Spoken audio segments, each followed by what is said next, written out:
कार्तिक पूर्णिमा को हिंदू धर्म का सबसे पवित्र महीना माना जाता है। कार्तिक पूर्णिमा प्रत्येक मास के यूं तो पूर्णिमा प्रत्येक मास के शुक्ल पक्ष का 15वां दिन होता है, लेकिन कार्तिक मास की पूर्णिमा का बहुत ही महत्व माना जाता है। इस दिन हिंदू धर्म में गंगा स्नान की भी परंपरा है। गंगा स्नान करने के पश्चात सूर्य देव को अर्घ्य अवश्य देना चाहिए। मानते हैं कि ऐसा करने से मनुष्य को अपने किए गए पापों से मुक्ति प्राप्त होती है। इस पवित्र अवसर पर शुद्ध कुमकुम, धूप, कपूर, तुलसी और पारिजात तेल का प्रयोग करके भगवान की पूजा अर्चना करना अत्यंत शुभ माना जाता है। कार्तिक महीने के दिन स्नान इत्यादि करके गरीबों को कुछ न कुछ दान करना चाहिए। ऐसा करने से उनका 1000 गुना फल प्राप्त होता है। इस दिन बहुत सारे लोग व्रत भी करते हैं। व्रत का संकल्प लिया जाता है और फलाहार किया जाता है। इस दिन भगवान विष्णु और मां लक्ष्मी की पूजा की जाती है। कई जगहों पर भगवान श्री कृष्ण के विग्रह की पूजा की जाती है। इस विशेष दिवस पर भगवान शिव की भी पूजा करने का विधान है, क्योंकि उन्होंने आज के दिन ही तारकासुर नामक राक्षस का वध किया था। इस दिन सूखे मेवों का प्रयोग करना बहुत अच्छा होता है। फलाहार में सिंघाड़ा इत्यादि लेना चाहिए। कई घरों में इस दिन आटे का मीठा चूरमा भी बनाकर प्रसाद बनाते हैं। चावल या मखाने की खीर का भी प्रसाद चढ़ाते हैं। कई घरों में बिना लहसुन प्याज का साधारण भोजन भी बनाकर खाते हैं। कार्तिक के महीने में उड़द, मूंग, मसूर, चना, मटर, राई खाना भी वर्जित बताया गया है। कार्तिक मास के पवित्र महीने में मांसाहार का सेवन नहीं करना चाहिए। कहा जाता है कि कार्तिक मास में भगवान विष्णु पानी में रहते हैं। कार्तिक पूर्णिमा व्रत कथा। एक कथा के अनुसार तारकासुर नामक एक राक्षस था। उसके 3 पुत्र थे, तारकक्ष, कमलाक्ष और विघ्नुन्माली।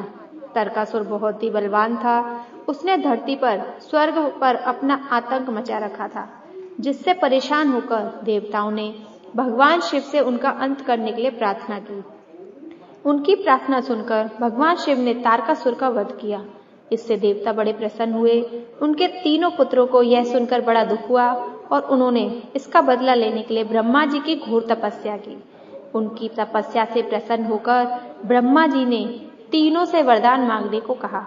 तीनों ने ब्रह्मा जी से अपने अमर होने का वरदान मांगा। ब्रह्मा जी ने अमरता के अलावा कोई दूसरा वरदान मांगने को कहा। इसके बाद उन तीनों ने कुछ देर तक इस पर बहुत विचार किया और फिर ब्रह्मा जी से कहा, आप 3 अलग अलग नगरों का निर्माण करें, जिसमें सभी बैठकर पूरी पृथ्वी और आकाश में घूम सकें। 1000 साल बाद जब हम मिले तो हम तीनों के नगर मिलकर एक हो जाएं। जो देवता तीनों नगरों को एक ही बाण से नष्ट करने की क्षमता रखता हो, हमारी मृत्यु का कारण बने। उन सब की नजर में यह एक असंभव कार्य था। उन्हें वह वरदान ब्रह्मा जी के निर्देश अनुसार माया दानव ने उनके लिए 3 नगरों की स्थापना कर दी। तारकक्ष के लिए सोने का, कमला के लिए चांदी और विघ्नुमाली के लिए लोहे का नगर बनाया गया। तीनों ने मिलकर तीनों लोकों पर अपना अधिकार जमा लिया। इंद्र देवता इन तीनों राक्षसों से बहुत भयभीत हुए और भगवान शंकर की शरण में गए। इंद्र की बात सुनकर भगवान शिव ने इन दानवों का नाश करने के लिए एक दिव्य रथ का निर्माण किया। इस दिव्य रथ की हर एक चीज देवताओं से बनवाई गई थी। चंद्रमा और सूर्य से रहित बने इंद्र, वरुण, यम और कुबेर रथ के 4 घोड़े बने। हिमालय धनुष बने और शेषनाग प्रत्यंचा बने। भगवान शिव खुद बाण बने और बाण की नोक अग्निदेव स्वयं बने। इस दिव्य रथ पर भगवान शिव स्वयं सवार हुए। देवताओं से बने इस रथ और तीनों भाइयों के बीच भयंकर युद्ध हुआ। युद्ध करते समय प्रभु लीला से एक ऐसा समय आया जब तीनों रथ एक ही सीध में आ गए। जैसे ये तीनों रथ एक सीध में आए, उसी समय भगवान शिव ने अपने बाण तोड़े और तीनों का नाश कर दिया। अपने बाण छोड़े और तीनों का नाश कर दिया। इसी वध के बाद भगवान शिव को त्रिपुरारी कहा जाने लगा। बोलो भगवान शिव की जय, भगवान विष्णु की जय।